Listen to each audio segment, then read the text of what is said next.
ತುಮಕೂರು ಜಿಲ್ಲೆಯ ಕುಡಿಯುವ ನೀರು ಸುರಕ್ಷಿತವಾಗಿಲ್ಲ ಎಂಬ ಆತಂಕಕಾರಿ ಮಾಹಿತಿ ಹೊರಬಿದ್ದಿದೆ. ರಾಜ್ಯದ ಪ್ರಮುಖ ನದಿಗಳಾದ ಕಾವೇರಿ, ಕೃಷ್ಣಾ, ತುಂಗಭದ್ರಾ, ಭೀಮಾ ಹಾಗೂ ತುಮಕೂರು ಜಿಲ್ಲೆಯ ಸ್ಥಳೀಯ ನದಿ ಮೂಲಗಳನ್ನು ಸೇರಿದಂತೆ ಒಟ್ಟು 12 ನದಿಗಳ ನೀರು ಕುಡಿಯಲು ಅಸಮರ್ಥವಾಗಿದ್ದು, ಎ ದರ್ಜೆಯ ಗುಣಮಟ್ಟ ಕಳೆದುಕೊಂಡಿದೆ ಎಂದು ಕರ್ನಾಟಕ ರಾಜ್ಯ ಮಾಲಿನ್ಯ ನಿಯಂತ್ರಣ ಮಂಡಳಿ ತನ್ನ ಸೆಪ್ಟೆಂಬರ್ ತಿಂಗಳ ಪರೀಕ್ಷಾ ವರದಿಯಲ್ಲಿ ಹೇಳಿದೆ.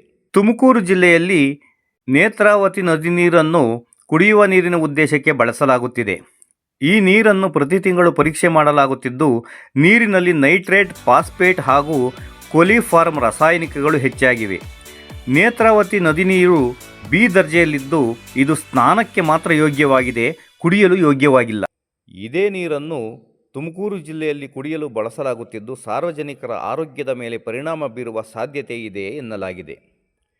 ಈ ಹಿಂದೆ 2024ರಲ್ಲಿ ಮಧುಗಿರಿ ತಾಲೂಕು ಚೆನ್ನೆನಹಳ್ಳಿ ದೇವಸ್ಥಾನದಲ್ಲಿ ನೀರು ಸೇವನೆಯಿಂದ ಅಸ್ವಸ್ಥರಾಗಿ 110 ಜನ ಆಸ್ಪತ್ರೆಗೆ ದಾಖಲಾಗಿದ್ದರು. 3 ವರ್ಷದ ಒಂದು ಮಗು ಸಹಿತ 6 ಜನ ಮೃತಪಟ್ಟಿದ್ದರು.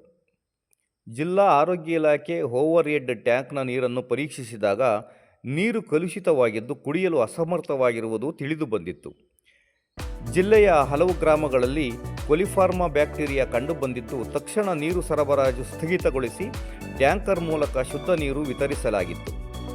ಗ್ರಾಮೀಣ ಜನರಿಗೆ ನೀರು ಸರಬರಾಜು ಮಾಡುವ ಜಲಜೀವನ್ ಮಿಷನ್ ಕಾಮಗಾರಿಗಳನ್ನು ಪರೀಕ್ಷೆ ಮಾಡಲಾಗಿತ್ತು. 2019ರ ಪಬ್ಲಿಕ್ ಹೆಲ್ತ್ ಇನ್ಸ್ಟಿಟ್ಯೂಟ್ ವರದಿಯಲ್ಲಿ ತುಮಕೂರು ಮತ್ತು ಪಾವಗಡ ಭೂಮಿಯ ನೀರು ಕುಡಿಯಲು 63% ಅಸಮರ್ಥವಾಗಿದೆ.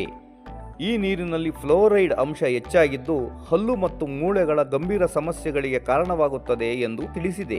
ಈಗ ಸರ್ಕಾರ ರಾಜ್ಯದ ಎಲ್ಲ ಜಿಲ್ಲೆಗಳಲ್ಲಿ ಜಲಜೀವನ್ ಮಿಷನ್ ಯೋಜನೆ ಅಡಿಯಲ್ಲಿ ನೀರು ಪರೀಕ್ಷಾ ಕೇಂದ್ರಗಳನ್ನು ಸ್ಥಾಪಿಸಿದೆ. ಇಲ್ಲಿ ನೀರಿನಲ್ಲಿರುವ TDS, pH, ಕೊಲಿಫಾರ್ಮ ರಾಸಾಯನಿಕಗಳನ್ನು ಪರೀಕ್ಷಿಸಲಾಗುತ್ತದೆ.